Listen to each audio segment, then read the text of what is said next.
Dear students, today I am going to talk about Bleak House, which is in your syllabus. This is in MA Semester 1, English Literature, Delhi University syllabus. So I'm going to talk about that because I have made number of videos in this, in which you will find that I have uploaded good number of videos related to all the summary and the characters, and almost every significant aspect of Bleak House we have discussed. So while I was reading, I was trying to explain you, I was simultaneously I'm taking classes also. So after so much of reading, and because right now the ideas are fresh, so I thought that let me just have an interactive talk with you. So if you have any query, anything, please write the comments, and I would love to know who are you. Please write your name, write information about you, and I'll definitely try to reply also. So let's talk about, these are some simple informations which we are going to discuss, because these most of the videos which I made, they are you can't see my face. So here I just wanted to talk to you personally. So let's say Charles Dickens is one of the most significant writer of Victorian time, and he's so much significant that he's considered to be one of the most single most greatest writer of during that time. And the genre which he adopted, that is novels, most of his novels, and he's writing novels only. And how all these things started. So what I was realizing, what I was trying to understand. So these are some very minor informations I want to share, and these are what we all know, that the time period of Victorian era is 1837 to 1901, and the year which Dickens born was 1812. So 1812 to 1870 is his time period, and how this Bleak House came into existence. So he this month when I'm making this video, it is March 2023, and during this time only, from the publication time of Bleak House is March 1852 to September 1853. It's almost 1 year period, and it is a serial wise written, because every single day is writing a story and it is published in the newspaper, and then later on it was compiled as a novel, which is as your text you could see. So this much, this book has this much width, and it's a huge novel. The page, the total page which it start, because it is from the classic publication, and from this page number, it goes up to 978 pages are there. So this much big this Bleak House is there. Okay, so it's a huge text. Okay, and there are many of my students are there. They have read it. Obviously as a teacher I have read it. So what I'm trying to say is that when you see this novel, it didn't come as if it's a kind of, he had a story and then he just sat down one day and he thought of writing this. So it's a kind of, he's making characters, he's making story, and that's why we say it's a number of plots are there, number of characters are there, and story is so much mingled, intermingled. And if we know the mood of Victorian readers, because by the time, right now when we are in 23, we have so many means of entertainment. Television is there, right now mobile is there, internet is there, and then so much of this complete, even if this OTT, so many platforms are there. But by the time when we are talking about Victorian time, the reader, especially the Victorian readers, Victorian gentry, they were much more interested in reading, and that was the only means of entertainment. So that's how, if you see, everything, it has been written so elaborately and so detailed way, because Victorian readers, they are interested in knowing about that, and that's how this text is written, and it has so many wonderful associations. For example, the judiciary, which is in a rotten state right now in England in Victorian time during this 1853, and the lawsuits which are going, they are so long. Even if this establishment of chancery, which is the main, even in the beginning only, you see, the moment you start reading, that's first, the name of the first chapter is the chancery, and the moment you start in chancery, that is London. Michael's terms lately over the Lord Chancellor sitting in Lincoln's Inn Hall, implacable November weather. So this Code of Chancery, which was a kind of, by that time it was considered to be a reform in the judiciary itself, but it has also become another system which is more rotten and need to be reformed. The urgency of the reform was required here. So that is why the way he's dealing this Jarndyce case, which is going on and on and on, and even when we are discussing it, we are reading it, there are almost 3 generations which we could see that they are affected by this Jarndyce case. So that's how, and so many issues he's dealing, like when we talk about Esther Summerson is an orphanage child, and she is from the birth itself, she never knew who is her parents. She never knew anything about her parentage, and she's raised as an orphan child. And Miss Barbary, who is taking care of her, who is a babysitter, or who is a godmother, like for Esther Summerson. And Miss Barbary's character is so cruel that she always made Esther Summerson realize that she's a bad woman and she's the disgrace of her mother.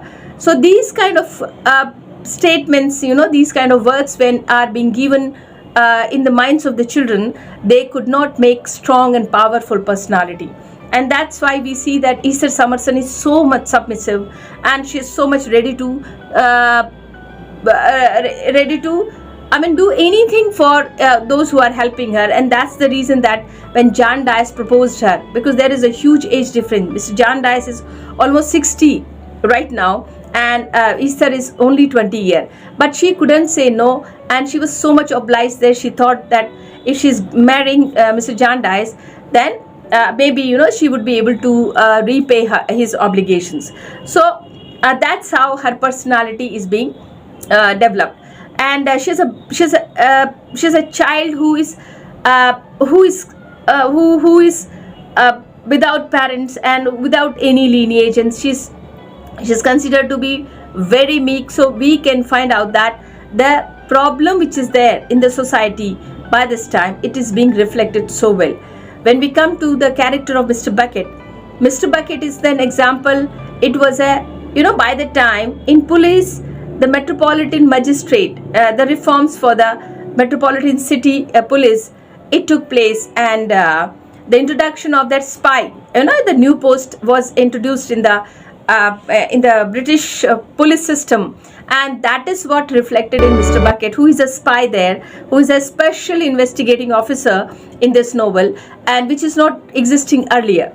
The character of Lady Honoria, she's always, it's a typical middle class, a typical Victorian feminine quality which we see, quote unquote, and how she's being, like Lady Honoria, she's always worried about her past. She's always worried about that someday her husband would come to know about her, the childbirth before marriage, and she's always worried about the honor of the family, and because most often we come to know that she, Mr. Leicester, her husband, he's mostly telling that she neither brought honor and dowry to the marriage. So that's how we can say that there is a difference. Mr. Leicester in a high rank and a social status, and economically is high, and Lady Honoria is at a low level of the society.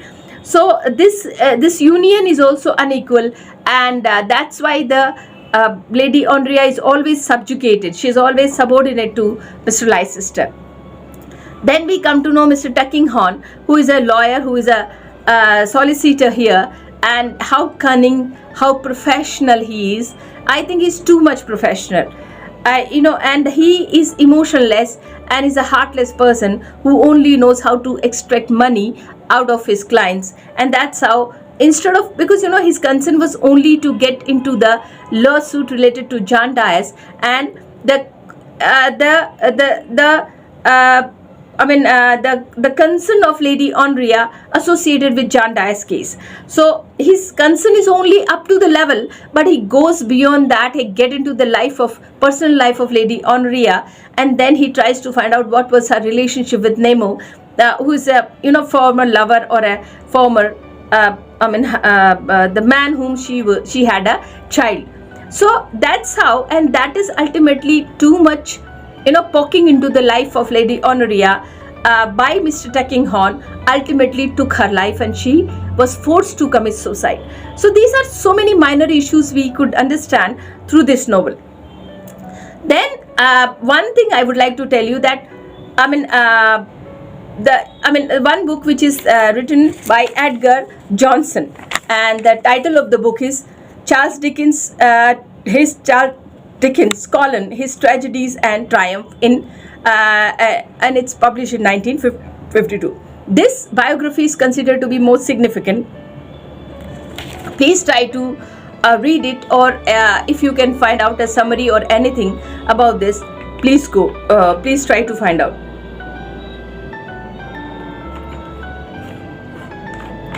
So when we talk about Bleak House, first of all, you try to understand how this story is going on, how the characters are introduced, and how the plot is there, because I have made videos almost about everything, but there are certain things which I just want to tell you, that how the feminine characters in this, especially Lady Honoria, Esther Summerson, Miss Barbary, and rest of the other Jellyby, all these feminine characters, you see, some of them are philanthropist, some of them are very crude, some of them are meek, and some of them are always fearful. So and that's what the reality of this time. And when we see Dickens, he's a prolific writer, and he knew what he was. So that's how he is, because by the time he has become a maestro of writing, imagination, everything, he's so much expert of writing this. So that's how he's manipulating with the situations, and he knows how to engage his readers. So that's how you will find that, the best thing is only to read it, and if you are reading it, that will help you to understand so deeply. So that's how when you are writing about Bleak House, certain things which you cannot miss, that is the association, the facts which are associated with the judiciary, the judicial reforms after that took place, and then the feminine character which is discussed here, and how this John Dias case, which is a lawsuit, is affecting almost 3 generations of the time period, and the relationship of Ada Clare, Mr. Richardson is one of the best example whose life is being ruined because of this John Dias case. So when it's another example, or another learning also, that when you are getting into a lawsuit, when you are getting into a court cases, ultimately your life is not yours, because then you have to depend on the next date, and then you have to do everything associated. So it is going to kill your creativity, your precious time, and your almost every decision of your life. So these are the practical things, and that's why ultimately Richardson he dies. Okay, so that's how this court case which forced Lady Honoria to commit suicide, how this court case made Esther Summerson so much subjugated, how this social bondage which also made circumstances so complicated. So that's how we can say that so many issues are there. So when you are writing it, when you are at least first of all, you should know what is the story which is going from chapter number 1 to 67, because there are 1 to 67 chapters are there. And one significant thing I would like to tell about this, that is, there are number of chapters where Esther herself is a narrative, because when we talk about Bleak House, this issue, plot is one of the major significant aspect of this novel, because it has plots and then subplots. So many characters and stories are mingled and intermingled. And the narrator, because we find three narrators here. One is Dickens himself, another is Easter Summerson. The story is also being told by Easter Summerson, and third is omnipresent narrator. Anytime you would find that somewhere somebody is there who is narrating the story. So let me give you, there are certain chapters which are significant and specifically entitled as Easter narration. Chapter number 13, chapter number 17, then chapter number 23, 30 Easter's narrative, then 43 and 50, then 57, 59 and 64. So, and the last chapter entitled The Close of Easter's Narrative. So the story is also being closed by Easter.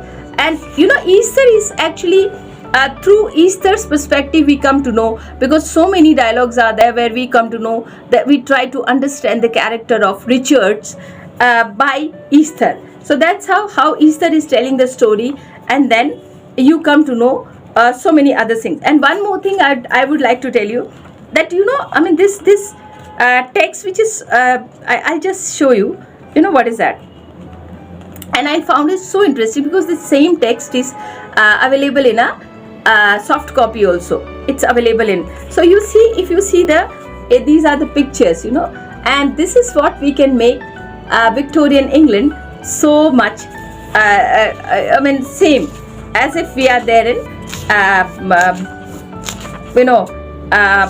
Victorian England. So let me just show you, there are so many wonderful pictures, because it's a huge text. So I'll just show you this. See this, okay? So this is, let me just see, the visit at the brickmakers. Okay, so you just see the picture. So you will see how this pictures are there, and it gives the clear picture of dressing sense, and how the women are dressing, men are dressing, because right now things have totally changed. You see this picture, okay? If you could see that, so that's how in a re-guppy extraordinary proceedings, okay? And then,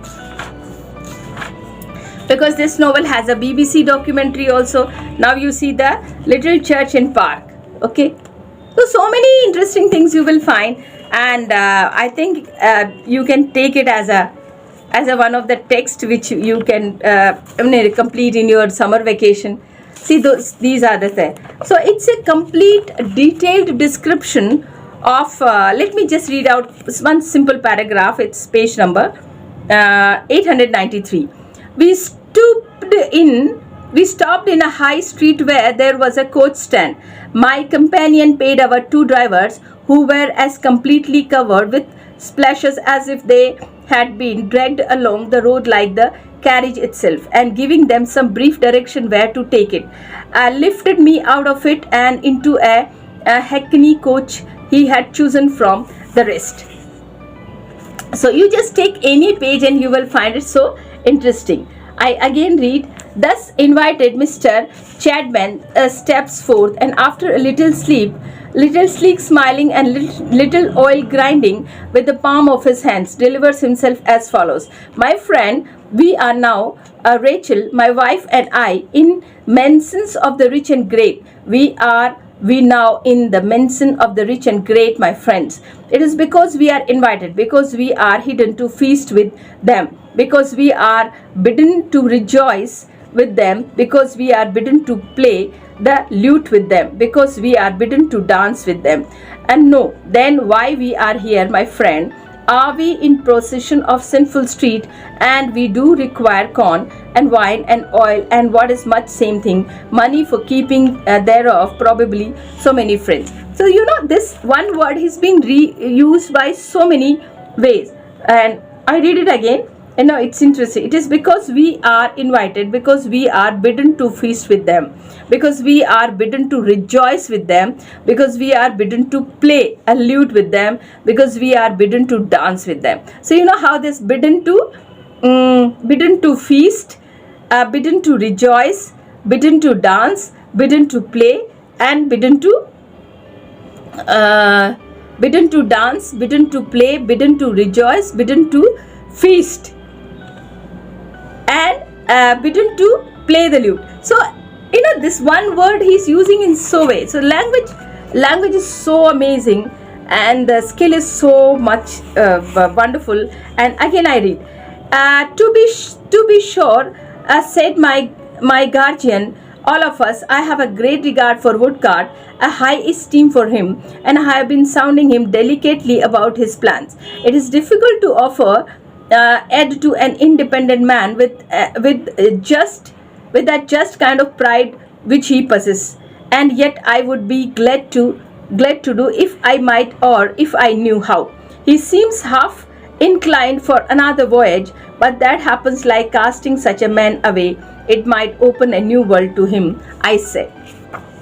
So you take out any page and you will find the language is so prolific and writing is so amazing. Help, help, help. Come into this house for heaven's sake. Plenty will come in, but none can help. The Lord Chancellor of the Court, true to his title in his last act, and he died the death of all Lord Chancellors in all courts and all of authorities in all places under all name soever, where false pretense are made and where injustice is done.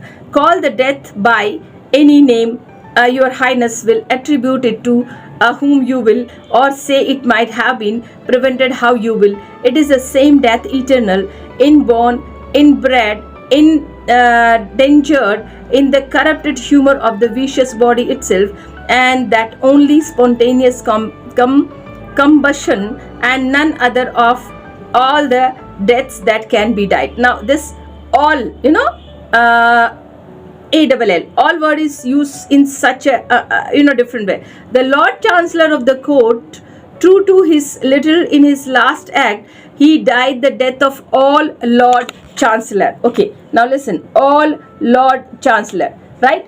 In all courts, okay, all lords, all courts, all authorities, all places, all names. So how amazingly he's using one word in so many different ways, and that's what his quality, that's what his writing.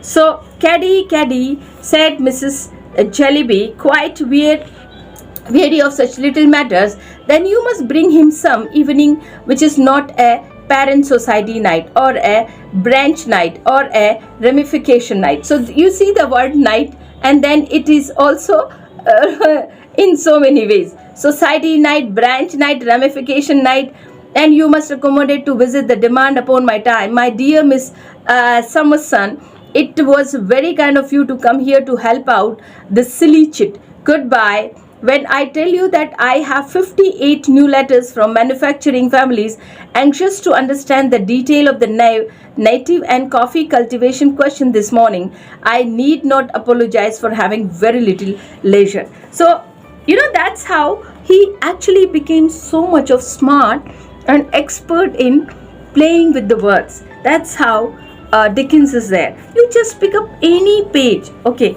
just pick up any page. I'm just randomly taking any of the page, okay.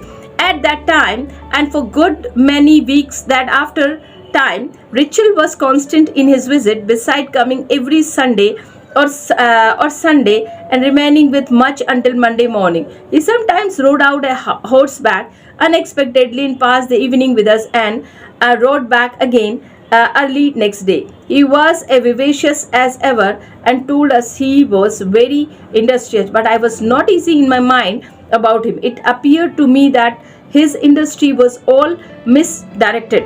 I could not find that it led to anything but the formation of the delusive hopes in connection with the suit, already the pernicious cause of so much sorrow and ruin. He had got at the core of that mystery now, and he told us, and nothing could be plainer than that the will under which he and Ada were to take I don't know how many thousands of pounds must be finally established if there were any sense or justice in the Code of Chancery. But oh, what a great if, if is written in a capital that sounded in my ears, and that this happy conclusion could not be much longer delayed. He proved this to himself by all the weary argument on the side he had read, and every one of them sunk him deeper in the infatuation. He had even begun to hunt at the court. He told us how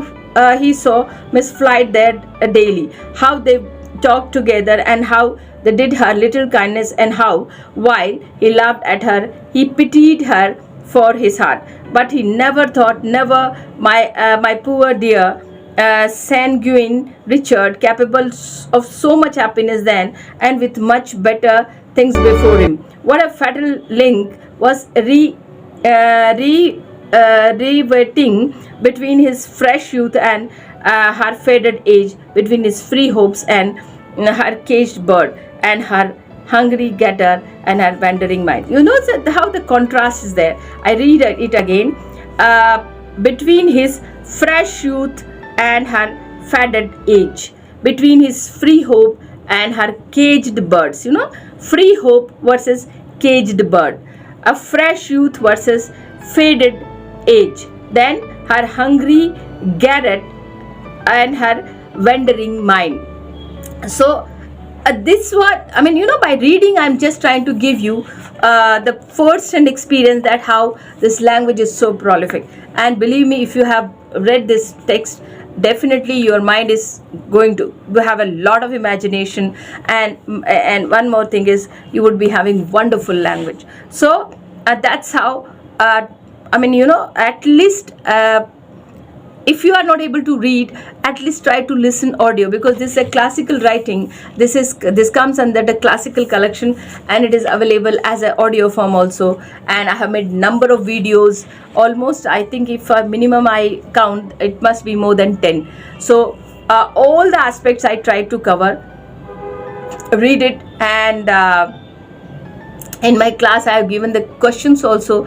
So you know, the previous questions which you can read them, and you can try to find out the answer there. You can practice writing. And one more thing I would tell you, because our examination pattern is on writing based. So while you are reading, even if when you are reading, just try to make notes, try to write things, so it will make your hand more practiced, and it would be easy for you to write in a fluent way in the examination. And now I hope this discussion you will like. So please write comments and say me how can I improve, and you know, praise me also, like, share, and especially subscribe the channel.